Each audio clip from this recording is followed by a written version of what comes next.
Seguirà un pensiero, raccoglierai un sentimento, seguirai il silenzio e cresceranno ispirazioni. Segui la speranza, potrai udire l'inudibile.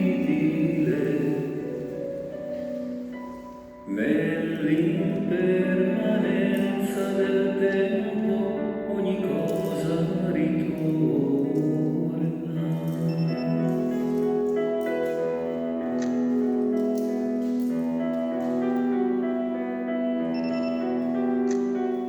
Segui la pazienza, raggiungerai le